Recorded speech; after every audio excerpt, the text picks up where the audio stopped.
السلام علیکم، میں ہوں نور العارفین صدیقی اور آپ دیکھ رہے ہیں پروگرام آمنے سامنے۔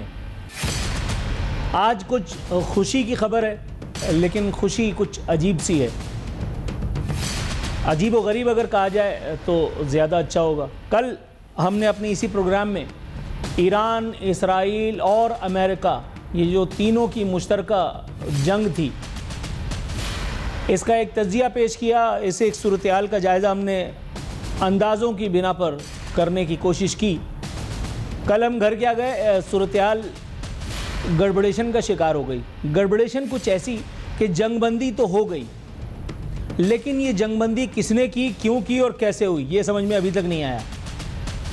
کل ہم نے بتایا تھا کہ ایران نے قطر کو بھی 6-7 میزائل رحم کھا کر کے وہ رسید کر ہی دیے ہیں، اور یہ میزائل خیر سے امریکی اڈوں پہ تھے۔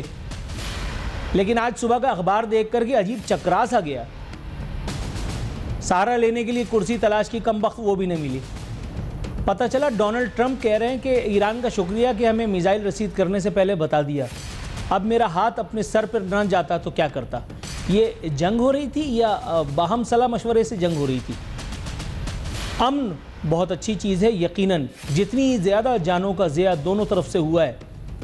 ایران والی جانوں کا ہمیں ضرور افسوس ہے، اسرائیل والی جان کی پرواہ کسے۔ انکل ڈونلڈ ٹرمپ جو ہے حکومت پاکستان کے وہ جو نوبیل انعام کا لالی پاپ تھا، شاید اس سے ایک مرتبہ پھر متاثر ہو کر کے انہوں نے جنگ بندی کا اعلان اپنے ہی ایک سوشل میڈیا پلیٹ فارم پہ فرما ڈالا۔ اب جنگ ان کے اعلان کے بعد کچھ دیر کے لیے تھمی، لیکن اس کے بعد دونوں پھر شروع ہو گئے۔ فریقین نے ایک دوسرے پر جنگ بندی کی خلاف ورزی کا الزام بھی عائد کیا۔ اس کے بعد انکل ٹرمپ پھر آن ایئر ہوئے اور انہوں نے خفگی کا اظہار کیا، اسرائیل پر زیادہ اور ایران پر کم، اور انہوں نے کہا کہ دونوں فریقین سے میں نالاں ہوں کیونکہ انہوں نے جو ایک معاہدہ تھا اس کی خلاف ورزی کی ہے۔ اچھا، یہ معاہدہ بھی کچھ عجیب سا ہی تھا کہ 12 گھنٹے جو ہے وہ آپ نے رکنا ہے، اس کے بعد 24 گھنٹے کے بعد اسرائیل رکے گا، اور اس کے بعد پھر مطلب یہ کیا ہو رہا ہے؟ ایسا لگ رہا تھا کہ جنگ، آپ سمجھ رہے ہوں گے میں کیا نہیں کہنا چاہ رہا۔ میں بہتر ہے کہ اپنے مہمانوں کا تعارف آپ سے کراؤں۔ میرے ساتھ اس وقت اسٹوڈیوز میں بنفس نفیس تشریف رکھتے ہیں راجہ انصاری صاحب، پاکستان مسلم لیگ نواز کی ترجمانی کے فرائض انجام دیں گے۔ ساتھ ہی ساتھ میرے ساتھ موجود ہوں گی ڈاکٹر ہما بقائی، ماہر بین الاقوامی تعلقات ہیں۔ ساتھ ہی ساتھ بریگیڈیئر ریٹائرڈ غضنفر علی صاحب دفاعی امور کے تجزیہ کار ہیں، وہ ہمارے ساتھ موجود ہوں گے۔ سب سے پہلے راجہ انصاری صاحب کو پروگرام میں خوش آمدید کہتے ہوئے، سر کیسے ہیں آپ؟ الحمدللہ ٹھیک ہے، الحمدللہ، تھینکس فار ارائیول۔ سر یہ مجھے بتائیے، جنگ بندی ہوئی ہے، جنگ ظاہر بظاہر کوئی اچھی چیز تو نہیں ہے، یہ کچھ عجیب سی کیفیات ہیں، سمجھ میں نہیں آ رہا، ہنسوں رہوں۔ حکومت پاکستان کنفیوز تھی، آج میں کنفیوز ہوں، میری سمجھ میں نہیں آ رہا۔ حکومت پاکستان ایک طرف تو کہہ رہی تھی کہ ہم ایران کے ساتھ کھڑے، اور دوسری طرف کہہ رہی ہے کہ ہم ڈونلڈ ٹرمپ کو امن کا نوبیل انعام دیں گے۔ مطلب یہ ایسا نہیں لگتا کہ گلی کے کسی غنڈے کو غنڈے کو نوبیل انعام کے لیے نامزد کر دیا، اور اس کے بعد سفارتی وہ جو فتح ہوئی تھی انڈیا کے معاملے کے بعد، اب اس ایک وقت میں وہ سفارتکاری ہماری کہاں چلی گئی؟ یا سارے سفارتکار جو چھٹیوں پہ تھے، یہ کوئی نچلا عملہ کوئی یہ سب دیکھ رہا تھا؟ حکومت مخمصے کا شکار نظر آ رہی ہے۔ بہت شکریہ نور العارفین صاحب۔ پہلی بات تو یہ ہمیں ضرور سمجھنی پڑے گی کہ ہماری جو نیشنل پولیٹکس ہے وہ اس کے ڈائنامکس ڈیفرنٹ ہیں، اور ہماری انٹرنیشنل پولیٹکس یا جسے ہم فارن پالیسی کہتے ہیں اس کے ڈائنامکس ڈیفرنٹ ہوتے ہیں۔ پاکستان الحمدللہ، ایک بات ضرور ہمیں اپنے ذہن میں رکھنی چاہیے کہ آج سے کچھ عرصہ قبل تک ہمارا جو دشمن ہے اور فاشسٹ دشمن ہے انڈیا، وہ ہمیں دنیا کے نقشے پر تنہا کرنا چاہ رہا تھا، آئسولیشن کا شکار ہمیں بنانا چاہ رہا تھا۔ اس کو شکست ہوئی۔ ہم نے اپنی جو اسٹریٹجی تھی، خاص طور پہ میاں نواز شریف اور پھر میاں شہباز شریف صاحب کی جو اسٹیٹسمین شپ تھی، آپ نے اس کا پوری چیزیں دیکھیں، اس کے نتیجے میں جو ہم نے پوری دنیا میں اپنی سفارتکاری منوائی، نہ صرف وہ جہاں وہ پہلے ہمیں تنہا کر رہا تھا، آج ہم فوکس ہیں اور ہم مرکز نگاہ ہیں پوری دنیا میں، اور ہر جگہ پہ ہم بات ہم سے کی جا رہی ہے۔ ڈونلڈ ٹرمپ کا ہمارے آرمی چیف کو بلانا، ان سے ملاقات کرنا، اس کی ایک کڑی تھی۔ یہ دونوں جو چیزیں ہیں یہ ہمیں الگ الگ اسپیکٹ میں دیکھنی پڑیں گی کہ صدر ٹرمپ کو نوبل انعام کے لیے ریکمینڈ کرنا اور ایران والا جو معاملہ ہے، یہ دونوں الگ الگ باکسز ہیں۔ فارن پالیسی میں ہم نے ڈیفرنٹ باکسز میں ڈیفرنٹ اپروچ اختیار کرنی ہوتی ہے، لیکن سب باکسز میں ایک چیز کامن ہوتی ہے، وہ ہے ہمارا اپنا نیشنل انٹرسٹ. جہاں ہم انڈیا کی بات کرتے ہیں، آپ انڈیا کے ٹی وی چینلز اٹھا کے دیکھ لیں، وہ چیخ رہے ہیں کہ مسئلہ کشمیر جس پہ وہ تصور نہیں کر سکتے تھے کہ کوئی تیسرا ثالثی کا کردار، وہ کبھی بھی نہیں، اس کو تھرڈ پرسن یا تھرڈ کنٹری کو وہ اس میں انڈلج کرنا چاہتے ہی نہیں تھے. لیکن جیسے ہی صدر ٹرمپ نے کشمیر کے مسئلے پہ بات کرنے کی بات کی اور کہا کہ ہم ثالثی کریں گے اور کشمیر کا مسئلہ حل کریں گے، انڈیا رو رہا تھا. انڈیا کی میڈیا اٹھا کے دیکھ لیں، انڈیا کی فارن پالیسی دیکھ لیں. تو کشمیر کے اوپر ہماری جو اخلاقی فتح تھی، سفارتی فتح تھی، پھر انڈیا کے ساتھ جو ہماری جو جنگ رہی اور اس میں جو ہمیں اللہ نے فتح نصیب کی عسکری محاذ پر، ڈپلومیٹک لیول پہ، اس کو جو صدر ٹرمپ کی جو ریکمنڈیشن ہے میڈل نوبل پرائز کے لیے، ہم اس کو اس پیرائے میں دیکھتے ہیں. میرا خیال ہے آپ اس سے اتفاق نہ کریں، میں اسے کوئی ضرورت سمجھوں یا کیا کہوں، لیکن پھر بھی عاجلانہ فیصلہ تھا. حضور تسلیم نہ کریں آپ تو مطلب وقت کی نزاکت. ناظرین یہاں وقت ہوا ایک کمرشل بریک پہ جانے کا. بریک سے واپس آتے ہیں تو کچھ اور موضوعات ہیں جن کا احاطہ کریں گے.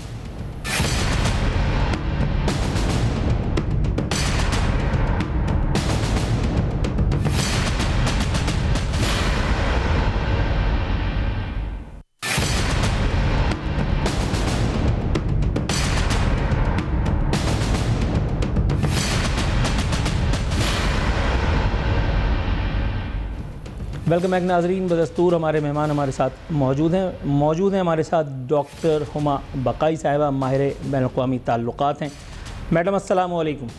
میڈم السلام علیکم. آپ کو میری آواز آ رہی ہے؟ جی مجھے آپ کی آواز بالکل کلیئر آ رہی ہے. آپ کو میری آواز آ رہی ہے؟ جی لاؤڈ اینڈ کلیئر آ رہی ہے. میڈم اسرائیل اور ایران میں جو جنگ بندی ہوئی ہے، اگرچہ کہ یہ خوشائند لیکن غیر متوقع عمل تھا، اور اس قدر جلدی ڈونلڈ ٹرمپ کی کال پر اسرائیل نے لبیک کہہ دیا، یہ حقیقت کچھ میدوں سے ہضم نہیں ہو پا رہی.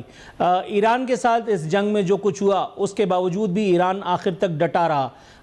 اس ساری صورتحال کو، یہ جو پروسیس اب امن کی طرف گیا ہے، اس کو آپ کس طرح دیکھتی ہیں؟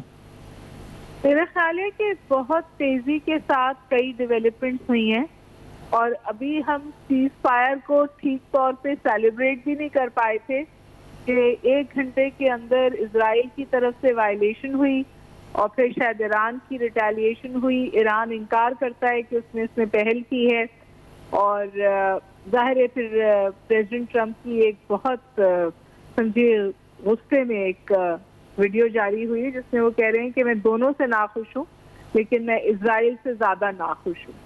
تو یہی خدشہ تھا تمام لوگوں کو جو اس سیز فائر کو آبزرو کر رہے تھے کہ یہ سسٹینیبل نہیں ہوگا، اور یہ اس لیے سسٹینیبل نہیں ہوگا کہ اس کی پاسداری اسرائیل نہیں کرے گا. بہت واضح وجہ ہے اس کی. پہلی تو یہ کہ 1948 سے لے کر اب تک اسرائیل نے جتنے بھی سیز فائر کیے ہیں وہ صرف اس وقت کیے ہیں جب وہ کمزوری کی حالت میں تھا، اور پھر ان کو وائلیٹ کیا ہے. ہسٹوریکلی یہ اسرائیل کا ٹریک ریکارڈ ہے. اور اس پرٹیکولر سیز فائر میں تو وہ پریشر میں آیا خطے کی سیاست کی وجہ سے اور بالخصوص امریکہ کی وجہ سے، جس نے اس کے کہنے پر جنگ میں وہ داخل ہوا، لیکن جتنی تیزی سے داخل ہوا اتنی ہی تیزی سے باہر آیا. اور ظاہر ہے کہ پھر جو ہزیمت تھی اس میں وہ اسرائیل کو اٹھانی پڑی. آپ کو اور مجھے پتا ہے کہ ہم سب فوٹیج دیکھ رہے ہیں کہ اس وقت ایران میں سیلیبریشنز ہیں. تو ایران تو اس کو بالکل اپنی فتح کے طور پہ دیکھ رہا ہے، اور جو آبجیکٹیو آبزرورز ہیں وہ بھی یہی کہتے ہیں کہ ایران کی جو جنگ کی حکمت عملی تھی، جس کو ہم 3 pronged اسٹریٹجی کہتے ہیں، وہ کامیاب رہی ہے. میڈم کل امریکی اڈوں پر کچھ میزائل بھی رسید فرمائے تھے ایران نے. آج کل ہی بلکہ ڈونلڈ ٹرمپ نے ایران کا شکریہ ادا کیا کہ جی تھینکس فار یور انفارمیشن کہ آپ نے ہمیں پہلے بتایا تھا، اور اس کے بعد پھر ہم نے وہاں سے وہ ساری چیزیں ویکیٹ کر دی تھیں. اس کے بعد پھر ڈونلڈ ٹرمپ کا یہ سرپرائز کہ جو انہوں نے جنگ بندی کا اعلان کیا، اس کے بعد پھر اسرائیل کا سرپرائز. تو یہ اتنی زیادہ سرپرائزز اگر زندگی میں انسان کو مل جائیں تو آپ کے خیال میں اس کے ساتھ کیا کچھ وقوع پذیر ہو سکتا ہے؟ دیکھیے یہ سرپرائزز کی بات نہیں ہے. در حقیقت صورتحال یہ ہے کہ بہت سمجھیے برینہ جو اینیمیز ہیں یا دشمن ہیں وہ ایک دوسرے سے نبر آزما ہیں. ایران کی اور اسرائیل کی مخاصمت آج کی تو نہیں ہے, ظاہر یہ تو 40 سال پرانی ہے. رجیم چینج کی خواہش بھی 40 سال پرانی ہے. ایران سے خوف بھی تقریباً 40 سال پرانا ہے. اور آج ایران سے ڈائریکٹ کانفرنٹیشن میں جانے کی اسرائیل نے ہمت اس وقت کی ہے جب وہ اس کے پراکسی نیٹ ورک کو تباہ کر چکا ہے. تو اس نے حماس کو تباہ کیا, حزب اللہ کو تباہ کیا, ہوٹیز سے بامبنگ کی, مصر میں حکومت چینج کی. جب وہ کلی طور پر ایران کا جو فریم ورک آف پروٹیکشن تھا اس کو اس نے ختم کیا, پھر اس نے ایران کے ساتھ ڈائریکٹ انگیجمنٹ کی. اس وقت جب ایران شاید امریکہ سے نیوکلیئر پروگرام پر بات چیت میں داخل ہونے جا رہا تھا. تو یہ تو اسرائیل کے لیے قابل قبول ہے ہی نہیں. اسی لیے تمام لوگ کہہ رہے تھے کہ یہ بہت پریکیریس, بہت فریجائل سیز فائر ہے. اور آپ نے دیکھا کہ کچھ ہی گھنٹوں میں وائلیشن ہوئی, اور ابھی تو اس سیز فائر کے پیچھے راک سالڈ اسرائیل امریکہ کھڑا ہے اور قطر نے میڈیشن کی ہے. لیکن دیکھیے اسرائیل کا ٹریک ریکارڈ ہے کہ وہ یونائٹڈ نیشنز کی تو خیر نہیں سنتا, لیکن وہ امریکہ کی بھی سلیکٹیولی سنتا ہے, جب اس کا دل چاہتا ہے تب سنتا ہے. تو میرا خیال ہے کہ حالات خطرناک ہیں, لیکن ایران نے ایک اپنی وار اسٹریٹجی میں بات سامنے رکھی ہے, اور وہ یہ ہے کہ وہ اسٹریٹ آف ہرمز کو وار ٹیبل پہ لے آیا ہے. تو یعنی وہ ویپنائز کر سکتا ہے سی لینز کو اگر اسے دیوار سے لگایا گیا, اور یہی صورتحال جو ہے وہ سب سے زیادہ خطرناک ہے, چاہے وہ یورپ ہو, چاہے وہ چائنا ہو, چاہے وہ امریکہ ہو. اور پریزیڈنٹ ٹرمپ نے ایران سے یہ کہا, چائنا سے یہ کہا کہ ایران سے کہیں کہ اسٹریٹ آف ہرمز کو بند نہ کریں. بہرحال اس وقت اس سیز فائر کے پیچھے امریکن ویٹ ہے, اور امریکہ اپنی گلوبل لیڈرشپ رول پہ دوبارہ جا سکتا ہے اگر وہ غزہ اور پھر ایران کے ساتھ صورتحال بہتر کروا دے, اور ٹرمپ صاحب کی نوبیل پیس پرائز کی خواہش بھی پوری ہو جائے گی. رائٹ میڈم, تھوڑا سا توقف کی استدعا. راجہ انصاری صاحب, سر اب دوبارہ آ جاتے ہیں نوبیل پیس پرائز. کل مفتی تقی عثمانی صاحب کو بھی اس بات پہ اعتراض ہوا تھا, میں نے اپنے انٹرو میں یہ بھی بات کی تھی. وہ یہ کہہ رہے ہیں کہ ایک ایسا آدمی جس کی ناک کے نیچے, انہوں نے لب لباب یہ کہا تھا, میں اپنے جذبات بھی اس میں سمو رہا ہوں تو آپ انہی پہ ایف آئی آر مت پڑھوا دیے گا. انہوں نے یہ کہا تھا کہ ایک ایسا آدمی اس کے ناک کے نیچے اتنی زیادہ کلنگز ہوئی ہوں حالیہ تاریخ میں بھی, پلس مظلوم فلسطینیوں کے ساتھ جو کچھ ہو رہا ہے, ایسا نہیں ہو سکتا کہ اس میں اس کی آشرواد شامل نہ ہو, اس کے ملک کی آشرواد شامل نہ ہو. ایسے ایک آدمی کو کسی ایک عمل سے متاثر ہو کر کے, اور جلدی جلدی مثال کے طور پہ آپ سمجھ رہے ہوں گے کس جذبے سے متاثر ہو کر کے, اور آپ اس کو نوبیل پیس پرائز کے لیے نامینیٹ کر دیں, حضور افی بھی ہضم نہیں ہو رہی. اس لیے ہضم نہیں ہو رہی نور العارفین صاحب کہ میں نے پہلے ہی عرض کیا کہ ہماری نیشنل پولیٹکس اور پھر ہماری جو فارن افیئرز ہیں یا فارن پالیسی ہے اس کے ڈائنامکس میں فرق ہے. دیکھیں اب جو ایران کے ساتھ اسرائیلی جنگ لڑی گئی یا جو فلسطین کے اوپر جو کچھ ہوتا رہا, اس میں ہماری کیا پالیسی ہے؟ ہم مسلسل اسرائیل کو ایک فاشسٹ تصور کرتے ہیں, اس کو ملک بھی نہیں مانتے. اسرائیل فاشسٹ ہے, لیکن اسرائیل جس کی وجہ سے فاشسٹ ہے, ہم اس کے ساتھ آپ سمجھ رہے ہیں. کل جب 2 دن پہلے امریکہ نے جب حملہ کیا اسرائیل کی نیوکلیئر فیسلٹیز پر, ہم نے اس کی پرزور مذمت کی. حکومت پاکستان نے آفیشلی اسٹیٹمنٹ, وزیر اعظم صاحب نے آفیشلی اسٹیٹمنٹ دیا کہ امریکہ نے جو ایران کی سرحدوں کی خلاف ورزی کرتے ہوئے اس کے اندر بمباری کی ہے, ہم اس کی اوپنلی مذمت کرتے ہیں, بالکل کنڈیم کرتے ہیں. پھر انٹرنیشنل فورمز پہ, اقوام متحدہ میں, سیکورٹی کونسل میں, ایون جو اس سے پہلے قراردادیں, آپ پوری پاکستان کا ٹریک ریکارڈ دیکھ لیں, پاکستان ایران کے ساتھ کھڑا ہے اور آگے بھی عزم کر رہا ہے. آج بھی آفیشیل اسٹیٹمنٹ جاری کی ہے حکومت پاکستان نے کہ ہم آنے والے دنوں میں تمام انٹرنیشنل فورمز پہ ایران کے ساتھ کھڑے ہوں گے, اسرائیل کو کنڈیم کریں گے. اور پھر امریکہ بھی اگر کسی ملک پر اس طرح کی جارحیت کرے گا, خاص طور پہ ہمارے برادر اسلامی ممالک پہ, ہم اس کی بھی مذمت کریں گے. اور پھر آپ نے دیکھا کہ ہم اپنے فارن پالیسی کے حوالے سے ایران, اسرائیل اور امریکہ جو کنفلکٹ تھا اس میں ہماری جو پالیسی رہی وہ مکمل طور پہ پرو ایران رہی. ہماری انڈیا اور پاکستان کے حوالے سے جو معاملات رہے, ایران نے اس کا شکریہ بھی ادا کیا ایرانی صدر کے خطاب کے دوران. ایگزیکٹلی آج ایرانی وزیر جو پریزیڈنٹ ہیں اور ان سے آج ہماری ٹیلی فونک گفتگو ہوئی ہے وزیر اعظم صاحب کی, بہت میچور انداز میں پرائم منسٹر آف پاکستان میاں شہباز شریف صاحب بڑے اسٹیٹسمین انداز میں آگے بڑھے. انہوں نے انٹرنیشنلی جس طرح سے لوگوں کے ساتھ ٹیلی فونک رابطے کیے, خود گئے ملے, بلاول بھٹو زرداری صاحب کے سربراہی میں ایک ہم نے کمیٹی فارم کی اور وہ جا کے ملے.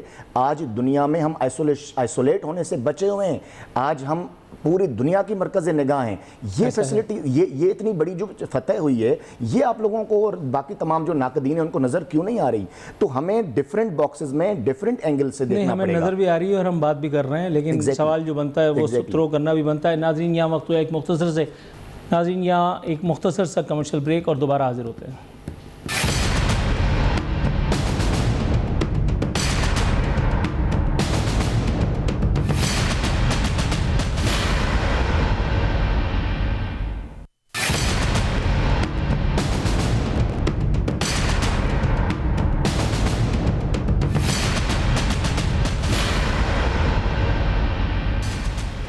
جی ناظرین ویلکم بیک. ہمارے ساتھ خود موجود ہیں بریگیڈیئر ریٹائرڈ سید غضنفر علی صاحب. پروگرام میں خوش آمدید کہتے ہیں. سر السلام علیکم. وعلیکم السلام. حضور والا, ہم بیٹھے ہوئے اور گتھیاں سلجھانے کی کوشش فرما رہے تھے. رہنمائی آپ سے درکار ہے کہ ایران کے ساتھ جو مخاصمت تھی اسرائیل کی, جس کے سبب اتنی طویل جنگ ہوئی, ایران نے اپنی ٹیئر 1 قیادت کو کھو دیا.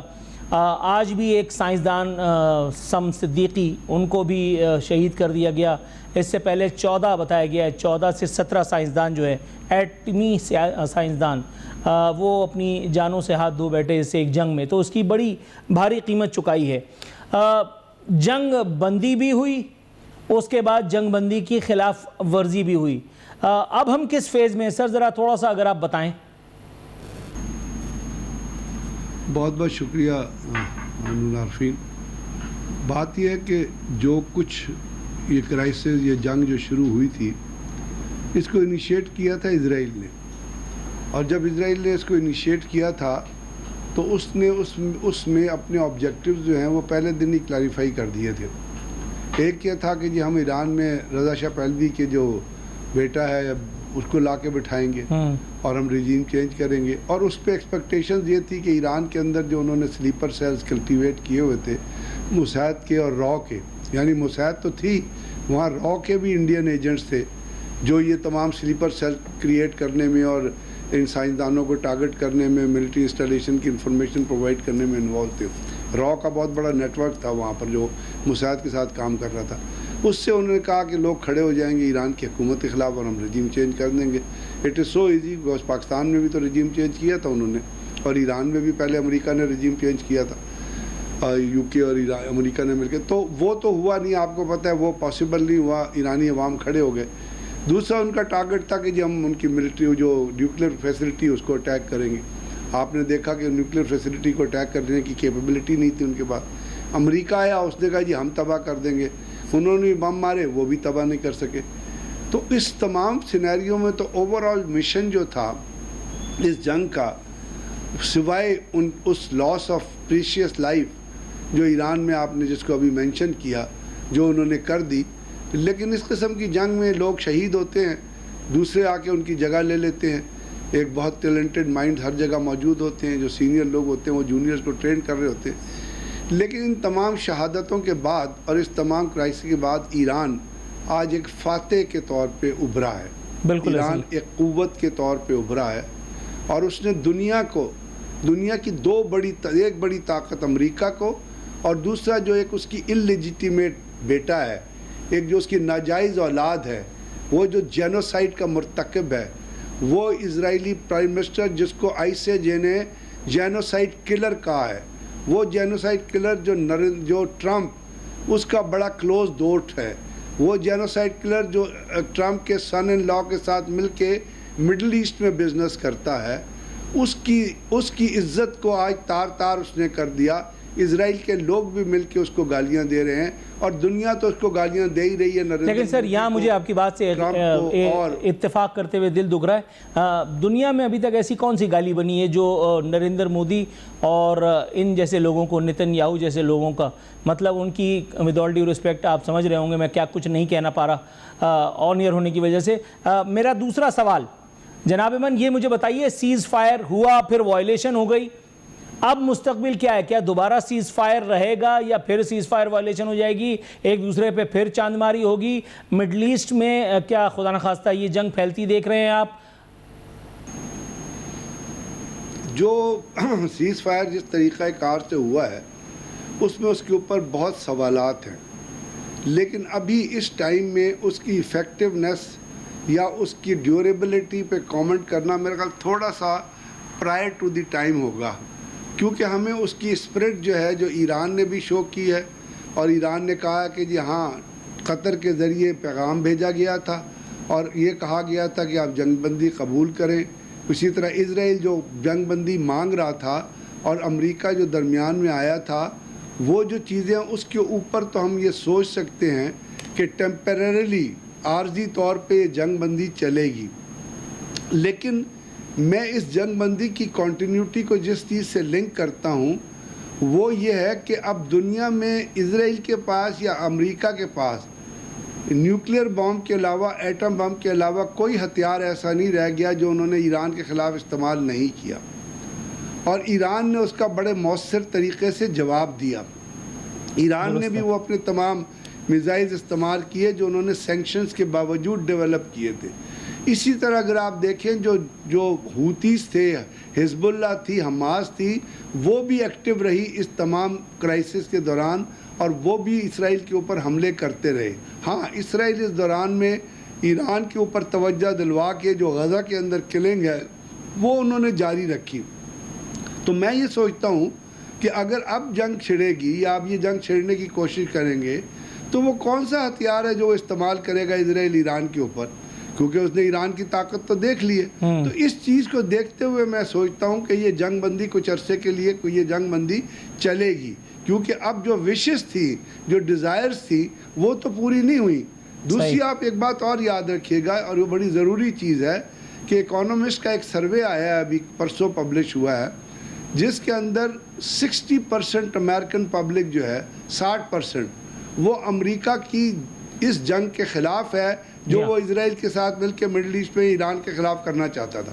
آپ جو کہہ رہے تھے نا کہ کون سی گالی, تو یہ ایک بہت بڑی گالی ہے ٹرمپ کے لیے.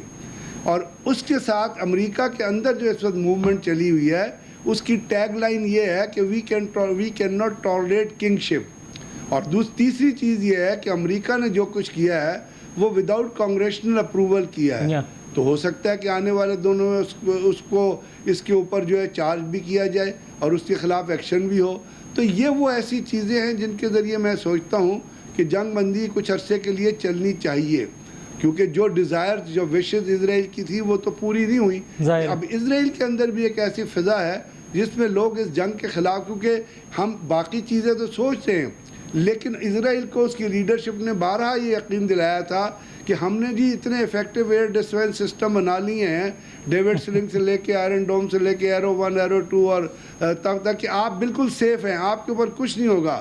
تو اگر آپ کو وہاں سے خبریں آ رہی ہوں گی اور آپ دیکھ رہے ہوں گے کہ وہاں لوگ چیخ رہے ہیں, وہاں لوگ جو ہیں وہ سائیکوپیتھ ہو گئے ہیں, لوگ سائیکولوجیکل پیشنٹس ہو گئے ہیں, because they did not expect کہ وہ اس کرائسس سے گزریں گے. نتن یاہو کے اوپر بہت بڑے بڑے کرپشن چارجز بھی ہیں.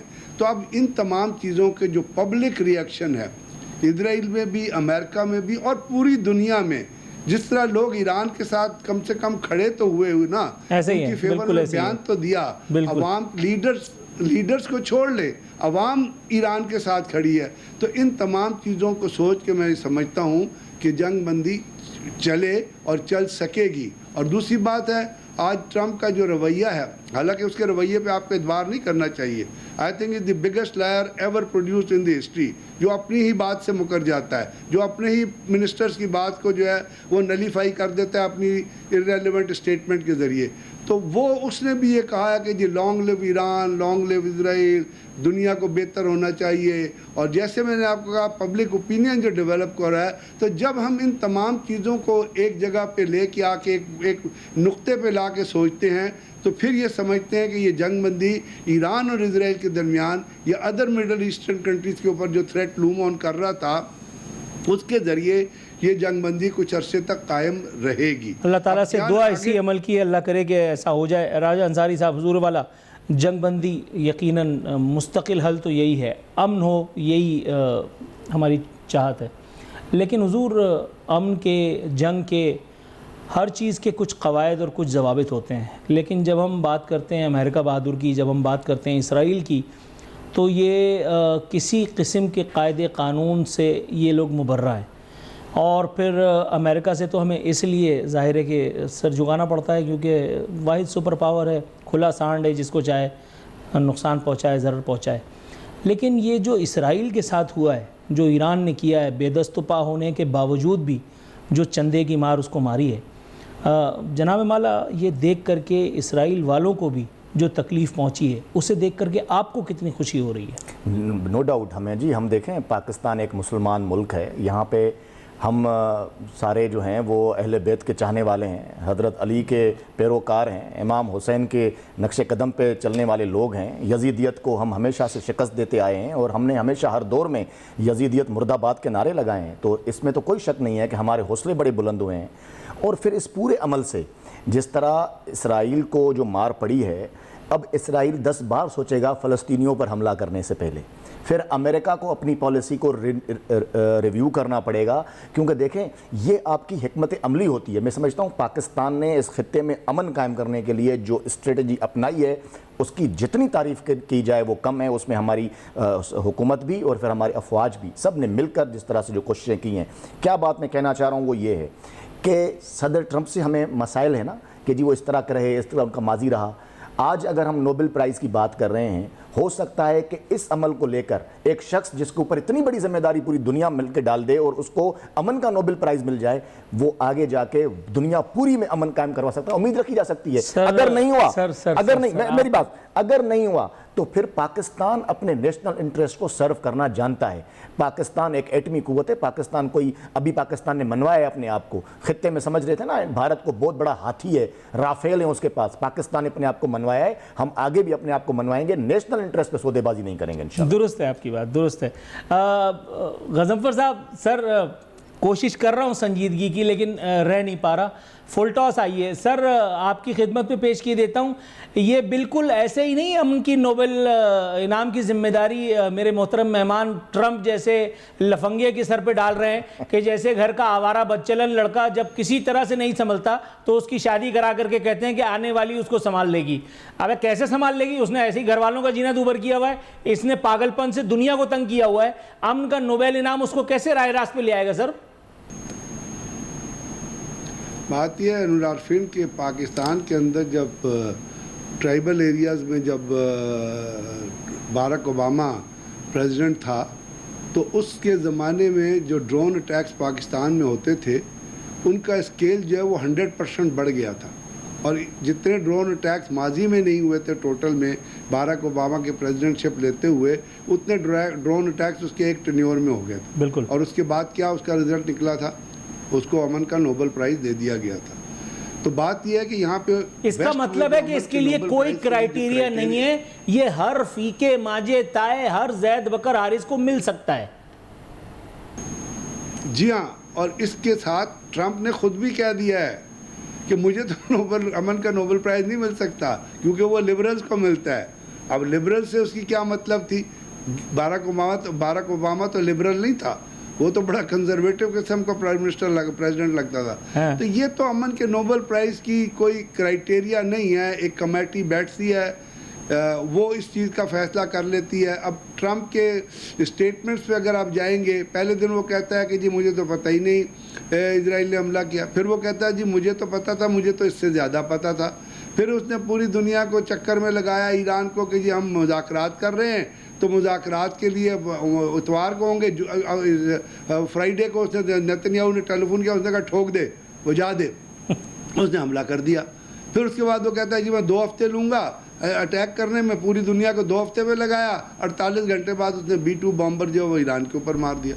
تو آپ مجھے بتائیے کہ نوبل پرائز کے لیے سب سے زیادہ چیز جو ہے، اگر آپ امن نہیں بھی قائم کرتے تو سب سے زیادہ ضروری چیز تو پرسنل کریکٹر ہوتا ہے نا، آپ کی سچائی ہوتی ہے، آپ کا ویژن ہوتا ہے، آپ کی فورسائٹ ہوتی ہے، آپ کی ہینڈلنگ ہوتی ہے، ایون آپ کے ورڈز ہوتے ہیں، الفاظ جو آپ ایک ہیڈ آف اسٹیٹ کے طور پہ استعمال کرتے ہیں۔ لیکن سر جس چکر میں ٹرمپ کو ہم یہ ایوارڈ جو ہے وہ بیچنے کے چکر میں لگے ہوئے ہیں، اس کرائٹیریا پہ تو یہ اللہ ہمارا نریندر مودی بھی پورا اترتا ہے، تو یہ دونوں کو آدھا آدھا کیوں نہیں دیے جائے؟ ایک فلسطینیوں پہ ظلم کروا رہا ہے اور ایک کشمیریوں پر۔ بالکل صحیح، میں تو آپ سے عرض کر رہا ہوں نا کہ اب کیا کہیں نون عارفین، بات کہ دنیا میں موریلٹی نام کی چیز کوئی نہیں ہے نا، اور دنیا کی پولیٹکس میں نہ موریلٹی ہے نہ لیگیلٹی ہے۔ اگر موریلٹی اور لیگیلٹی ہوتی تو جو یہ اپنا اس کا ہٹلر کا اور میسولینی کا ایک گندی شکل کا انسان نیتن یاہو کھلا پھر رہا ہے، وہ کیا کھلا پھر سکتا ہے جس کو ICJ international court of justice, عالمی عدالت انصاف، بہت بڑا نام ہے، وہاں 12 ججز بیٹھے ہوئے تھے، اسرائیل کو بھی بولنے کا موقع دیا گیا تھا، انہوں نے کامن فیصلہ دیا کہ ہی از اے جینوسائڈ کلر، اپنا اسرائیل جینوسائڈ کر رہا ہے۔ جینوسائڈ سے بڑا کوئی کرائم ہے دنیا میں؟ درست ہے، کوئی کرائم ہے جینوسائڈ سے بڑا دنیا میں جہاں پہ آپ نسل کشی کریں لوگوں کی؟ انڈیا نسل کشی میں انوالو ہے، انڈیا نسل کشی جو کر رہا ہے وہ صرف مسلمانوں کی نہیں کر رہا۔ سر میرا خیال ہے معزز مہمان سے ان سے آخری مرتبہ نمٹ لیا جائے، یہ اپنے ارادے سے دستبردار ہوتے ہیں یعنی کیونکہ پروگرام وائنڈ اپ ہونے والا ہے۔ سر ابھی بھی وقت ہے، آپ چاہیں تو اپنی یہ پیشکش واپس لے سکتے ہیں لائیو۔ خیر میں عرض کر لوں، میری بات تھی اس کا لب و لباب یہ تھا کہ ہمارا نیشنل انٹرسٹ، ٹرمپ کو نوبل انعام ملے نہ ملے، ہمارا انٹرسٹ کیا ہے؟ بھارت کو تنہا کرنا دنیا میں۔ ہمارا انٹرسٹ کیا ہے؟ مسئلہ کشمیر حل ہو۔ ہمارا انٹرسٹ کیا ہے کہ پاکستان کے لوگوں کو 2 وقت کی روزی روٹی عزت اور احترام سے مل سکے۔ ہمارا انٹرسٹ کیا ہے؟ ہمارا انٹرسٹ ہے پاکستان کی معیشت ترقی کرے۔ ہم اپنے انٹرسٹ پہ سودے بازی نہیں کریں گے۔ اس کے لیے فارن پالیسی، میں نے پہلے بھی عرض کیا، ڈیفرنٹ جگہ پہ ڈیفرنٹ ریجنز میں اس کے ڈیفرنٹ پراسپیکٹیوز ہیں۔ ہم بڑی ہوشیاری، سمجھداری اور اسٹیٹس مین انداز میں آگے بڑھیں گے، پاکستان کو سرو کریں گے۔ ہمارے لیے پاکستان اہمیت رکھتا ہے، پاکستان کے لوگوں کی زندگی اہمیت رکھتی ہیں۔ جنگ کی قیمت کیا ہے آپ کو پتا ہے؟ سر یہاں مجھے آپ کو انفارچونیٹلی انٹرپٹ کرنا پڑ رہا ہے۔ شاہ رخ خان کی فلم یاد آ رہی جس میں وہ کہتا ہے ہم شریف کیا ہوئے، سبھی ایسے ویسے ہو گئے۔ آپ یقین کیجئے میں نے اگر وائنڈ اپ نہیں کیا تو میں پرانا والا عارفین بن جاؤں گا، اور بخدا میں ایسا نہیں چاہتا۔ وائنڈ اپ کرتے ہیں، کل انشاءاللہ تعالی شرافت کے جامع میں آ کر کے دوبارہ ملاقات کرتے ہیں۔ فی امان اللہ۔